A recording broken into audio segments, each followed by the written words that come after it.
The James Show Podcast. I hate Dart with the hot heat of 1,000 suns. The idea that there's 5 suburbs, 5 of them that are going to be voting this year on to kick out Dart. This is kind of stuff that, this kind of stuff I think about when I have me time. It just puts me in a good mood. You know how, like in Happy Gilmore, when he's about to do a putt and Chubb taught him, go to your happy place. Go to your happy place.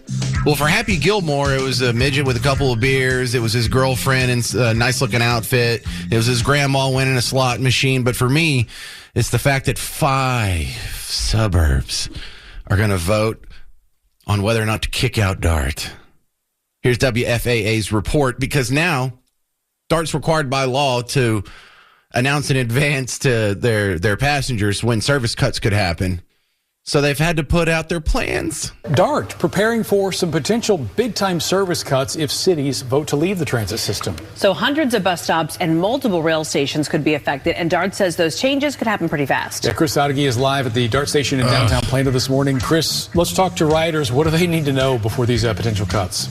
Yeah, Mark, well, Dart is preparing for the possibility that some member cities could withdraw. That's why this afternoon they are holding a meeting to discuss possible changes if stations like this one in downtown Plano are closed. Right now, there are 5 member cities set to hold elections in May on whether or not to remain in the Dart system: University Park, Highland Park, Irving, Plano, and Farmers Branch. Oh, yeah, you like that? You want to remain in the system? According to today's agenda for Dart's Committee of the Whole, it says if those cities withdraw, it would affect nearly 800 bus stops, 2 TRE train stops at West Irving and downtown Irving, and 10 Dart rail stations across those cities, including 2 Silver Line stations in Plano. That is the line that just opened a few months ago. Oh, my God. I can only get so excited. Hey, look. Did he say 800 bus stops would be eliminated? 8? That sounds like a lot. Connect Plano to DFW Airport. The reason Dart holding the meeting now: federal law requires a notice to passengers of any route changes, and if a member city votes to withdraw, the service will stop right away. Now, today's meeting is at 3 o'clock, and in addition to the news of these withdrawals, we also expect an update on the World Cup plans. Dart expected to play a heavy role in the transit for the event. Mark Cara, back to you. Oh, my goodness. Who needs porn when you have this? I don't need to go to the Lodge. I don't need to go to Silver City. I don't need to go to Hooters or Twin Peaks. I just need to listen to that report just over and over on repeat. When I get home, Miss Parker's in trouble after all that. And it's not her fault. It's Dart's fault. I'm Miss Parker. Yeah, this is the kind of stuff I dream about. Now, look, I know it's not a done deal just because they put it on the ballot that not everyone's going to agree and vote to end Dart or get out of Dart. I know it's still a long shot. This is the closest we've been in your entire life to actually doing something about the biggest boondoggle in probably all of Texas history. And I'm not saying North Texas history. I mean, all of Texas history. Has more money been flushed down the toilet on anything else more than Dart? I don't know. I will take legit nominations for that. Because Dart may be the biggest mistake we've ever made. Another great story here, also from WFAA, also local. We have new data. Violent crime in Dallas is down. Actually, violent crime's down across the board, across the country, and actually even in Dallas. Meeting tonight comes after the police department updated Dallas leaders on recruiting and its impact on public safety. Numbers show violent crimes like murder, robbery, aggravated assault were down in 2025 from the year prior. Chief Como says that includes random gunfire like we saw on New Year's Eve, dropping more than 10% from 2024. He adds that DPD's success in recruiting new officers should help push those numbers even further this year. The department now has just under 3,300 sworn officers and recruiting 50 for the next class beginning Wednesday. You know, for the news cycle usually being so doom and gloom, and if it bleeds, it leads. Between the economy being happy, violent crime being down, Dart circling the toilet, 2026 might be one of the best years ever. You understand that? It's not just for me, but specifically North Texas, this whole metropolitan area. 2026 is looking pretty damn good. Pete Hegseth was in Fort Worth yesterday. Pete Hegseth, the Secretary of War. He stopped off. Now, he made a few stops yesterday. He started in Brownsville. Then he stopped in Fort Worth at Lockheed, where I will be for the Park Report on Thursday. Not Lockheed, but Fort Worth. More about that in a second. But part of the speech he made yesterday seems like so perfect for now. But if you said this 10 years ago, and especially 20 years ago, people would have thought you were insane, right? The other place we're applying common sense is in our priorities of the department. First is we're reviving the warrior ethos. We want to get rid of the distractions and the debris. No more DEI. No more dudes in dresses.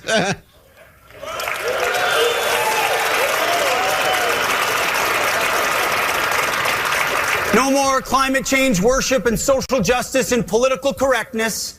We're done with that. We're unleashing the warfighter to be ready, trained, disciplined, accountable, and lethal.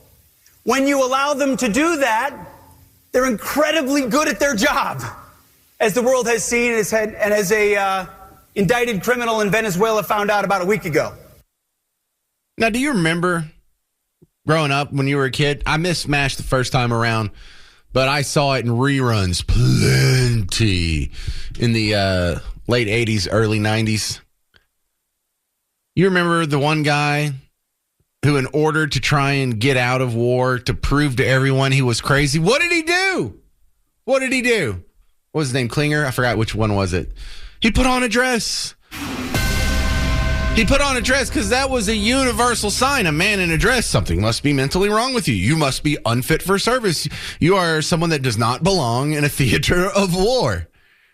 So not only would, if you told this to somebody in 1985, yeah, we've got to stop this dudes in dresses in the military. It's like, what? That's a problem in the future?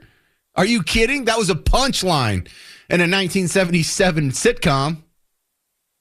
But now, how often is this happening? Who is arguing with you in 2025, in 2026? Who is arguing with you that we should have dudes in dresses in the military? It just seems like if you time warp a little bit, you got to be careful, because if you go back more than like 4 decades, nothing's going to make sense. If you go forward like 4 decades from now, what the heck's going to be going on then? But then also, no trans was part of it, but no social justice. Social justice, what? That's a problem too. None of this climate change concerns. Climate change. Why would anybody in the military have any concern about climate change whatsoever? The weather's changing. Well, we better adjust the military. We better fight it with the military. You don't fight the weather with the military. It sounds like just an absurd statement. But somehow that's where we're at in this world. Something that Pete Hegseth had to address in our own backyard just yesterday. All right, the next story that I'm kind of excited about. Bill Clinton has skipped his subpoena in the Epstein investigation. Ooh. So back in August of 2025, it's a congressional investigation, but it's not one of these stupid theaters where they just haul a bunch of people in and you see it on TV and everyone tries to do a gotcha moment because they got 2 minutes or 5 minutes to ask their questions. This was something where, if I understand correctly, Bill Clinton was supposed to come in and be deposed in a room with no cameras, no audience, and answer some questions to help along the investigation into the Epstein situation. He was supposed to do it now. He skipped it. He put a long letter on X. It's 4 pages long. I'm not going to read the whole thing. But in none of it does he actually address the issue at hand. The caption he wrote when he posted the letter, because it's in 4 images. It's 4 JPEGs. It's like screenshots of the letter. The caption he wrote, though, in the X post 6 hours ago is, "This is not about right or left. It's about right and wrong." That's just how I read it. But this is so weird. Let me read you just a little bit of this. And it's just like he's filling up 4 pages, so it's so long that no one really reads it. But it doesn't actually say anything. I'll just start at the beginning. Chairman Comer, we want to take a moment, given everything, to address you directly. This past year has seen our government engage in unprecedented acts, including against our own citizens. People, is it really unprecedented? It's unprecedented to deport illegal immigrants. Barack Obama deported 5 million people. Not only is it not unprecedented, you deported more than that. You deported more people than Obama and Trump combined. Crazy for you to say it's unprecedented. What, it's unprecedented for people to be wearing a mask? I don't know. I was alive in 2020. That doesn't sound very unprecedented to me. But it says, people have been seized by masked federal agents from their homes, their workplaces, and the streets of their communities. Students and scientists with visas permitting them to study and work here have been deported without due process. The people who laid siege to the U.S. Capitol have been pardoned and called heroes. Agencies vital to the country's national security have been dismantled. So it's all this whataboutism. Yeah, but what about you and Epstein? He doesn't actually address. He doesn't ever say, well, I've definitely never been to that island or done anything. All of this is wrong, and this is where all of you are wrong. And even though I show up in the list, here's the explanation on where I was going and what I was doing when I was on that plane. But it's just 4 pages of that. At the very end here, let me read like the last 4 little paragraphs. For most people, maybe even the bulk of Congress, today will be the first day to learn of this dispute. We are confident that any reasonable person in or out of Congress will see, based on everything we release, that what you are doing is trying to punish those who you see as your enemies and protect those who you think are your friends. Continue to mislead Americans about what is truly at stake, and you will learn that Americans are better at finding the truth than you are at burying it. Oh, really?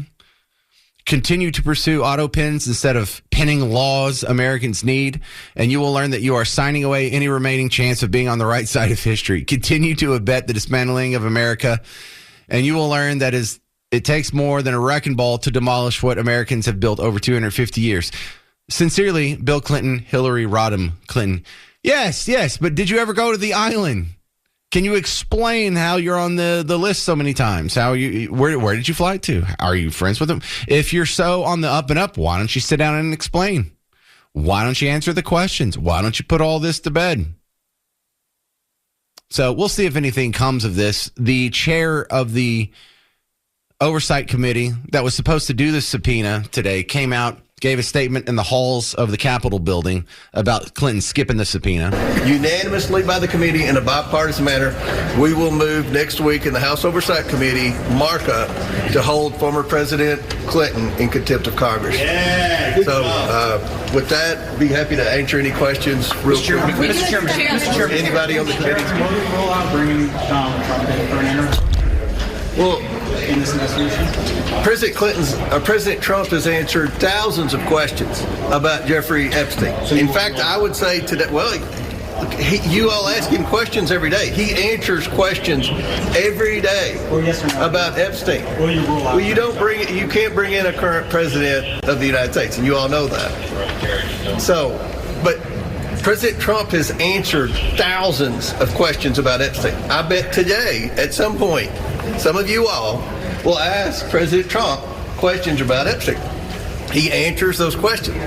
To my knowledge, former President Clinton has never answered questions about Epstein. And we just had questions because, again, I think anyone would admit they spent a lot of time together while Bill Clinton was president and post-presidency. All right, let me tell you why I'm not too excited about this. That was the committee chairman, James Comer. He says he's going to pursue contempt charges. What does that even mean? What's the worst case scenario? Contempt charges. I don't want contempt charges. I want charges of anybody and everyone who did anything to kiddos with Jeffrey Epstein. Contempt. No. You don't stop there. And I wouldn't consider that a success. If all you got on this guy is contempt charges, is that even jail time? Do you even get jail time for contempt? You get like probation or a fine or something? That's not real accountability.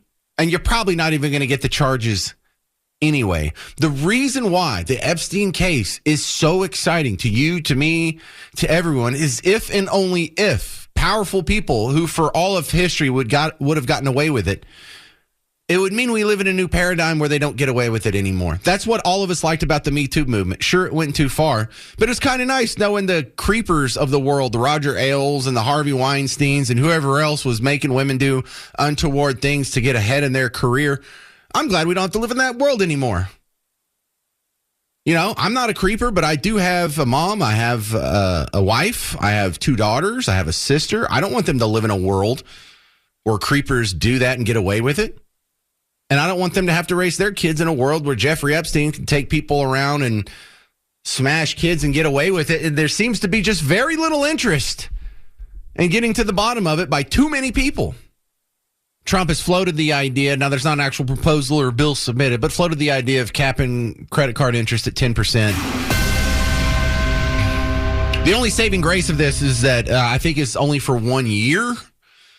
So, look, if you wanted to do it just for 1 year, that I'll admit that wouldn't be as damaging as a permanent cap on credit card percentage rates, but or interest rates. But what you have to remember is this is the same thing as price controls.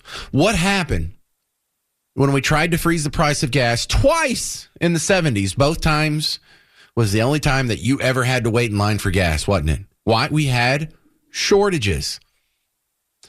What most people fail to understand, you probably get it. You're listening to WBAP. You're informed. You're on the same team. I got it. But what most people fail to understand is that there's no real solutions in economics. There's usually only trade-offs. And look, economics is not a mathematical practice. It's truly the study of human behavior. It just happens to be our human behavior around financial decisions. But the point still stands. If you cap credit card interest at 10%, I understand the goal would be, oh, look, all these people who have credit cards, they'll be able to pay off their credit card easier. You know what else they'll be able to do easier? Spend money on the credit card. They're thinking, what? Because one of the things that keeps you from spending more money on the credit card than you already do is that it's at 23% interest. Maybe you have a good one that's at 18% interest. A lot of you have one that's at 27% interest. But that's a strong deterrent for you to going into debt. It's like, well, I don't want to have to pay this plus a 30% surcharge if I can't kill it at the end of the month. But the other thing you have to realize that's what it would look like from your point of view. From the company's point of view, from the credit card company's point of view. Well, there's a whole lot of people now who aren't going to get a credit card, who aren't going to get approved for a credit card. There's probably going to be people who get their credit card canceled going forward. You put a price control on it. So the people that are just struggling on the bottom, that aren't as profitable as the people who are in the middle or on the top, they're just going to take it away from you because you're bad for business. But let's talk about if from neither side. Let's talk about as it stands now. In the credit card world, you can get a credit card, you can run up expenses on it, and if you pay it off at the end of the month, you incur 0 interest charges. Now, most credit cards have a fee that goes along with it, sometimes monthly, sometimes annual. But for the most responsible and judicious people in the credit card world, you pay 0% interest. That's the real interest rate. Now, if everybody was like you, credit cards would go out of business. However, there's a lot of people out there who are more like me. They owe thousands of dollars on a credit card, and they have to pay interest every month. And I'm the profitable one for the credit card companies. So people like me, sloppy, right-brained, unorganized, get behind the 8 ball people like me are, in reality, are de facto subsidizing the services of a credit card to the responsible people. I am doing you a favor. I'm not getting screwed. This is the consequence of my own irresponsible actions. But we have a system right now to where if you let credit cards be less regulated, if you don't have a cap on the credit card interest rates, then you have a system by which responsible behavior is rewarded. Irresponsible behavior, it doesn't necessarily have to be punished. It is its own punishment. So now what are you doing? You're punishing people. If you cap the credit card interest rates, that's going to change the dynamic between me, the sloppy guy, and whoever the responsible nerds out there who are paying off their credit card at the end of every month. I hate you for it, being so responsible, because they tell you, like, just pay it all off at the end of the month. Bro, if I had the money, I would. If I had the money, I wouldn't have put it on a credit card. But anyway, let's not get into that. Now you have a system that's going to take a system that rewards responsibility and punishes irresponsibility and try and mitigate the effects of that. So now you do this over and over in like 8 different parts of the economy. And now all of a sudden we don't have a merit-based economy where people who do the right thing, they have discipline, they have a budget, they're rewarded for their responsible behaviors. You have a system that doesn't work on that anymore. And instead, you've rigged the rules to accommodate the idiots like me. It's not good for the economy. It's not fair. It's not right. And it's not going to help poor people at all. What good's it going to do if they don't have a credit card at all? You're like, well, then they won't run up a bunch of credit card debt. They won't get behind. They won't have these massive interest payments. They'll save them thousands of dollars. No, sir. They still have to live. And if they can't go put that money on a credit card, what are they going to go do? They're going to go to a worse option. But for you, it's a worse option. For them, there is no fix. There's just a trade-off. And they're always going to go for their least bad option. And if you take away credit cards, the least bad option is going to be things like payday loans or those car title loans, or it gets a lot worse, y'all, than having a 23% interest rate on a credit card. And you can't find a shortcut around economics. It's not a theory. It's a law. Just like water running down a hill, it will find the path of least resistance. You can't stop it. You can only distort it. So I was talking about a couple of caps. One of them I didn't like. I didn't like the proposed cap on credit card interest rates. It's going to end up hurting poor people the most. It's going to end up hurting middle-class people second.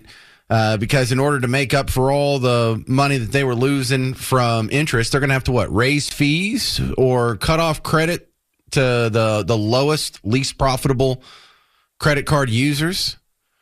So it's only trade-offs. There's no freebies here. But I do absolutely love this one. On Just the News, they have the headline, bipartisan bill to cap annual deficits at 3%. Could curb debt growth. Well, of course it would curb debt growth. Jesus. But this is a House Resolution 981. It would limit annual deficits to 3% of gross domestic product, which is still kind of a lot. You know, when you look at GDP, what was the GDP last year? What was the GDP last year? Because they didn't have it in the article, actually. All right, 27 trillion in 2023. I thought it was more like 30. Anyway, so what 3 of that? So we could still have 3% of 1% of $30 trillion is 300 million. So we could still have almost $1 trillion deficit.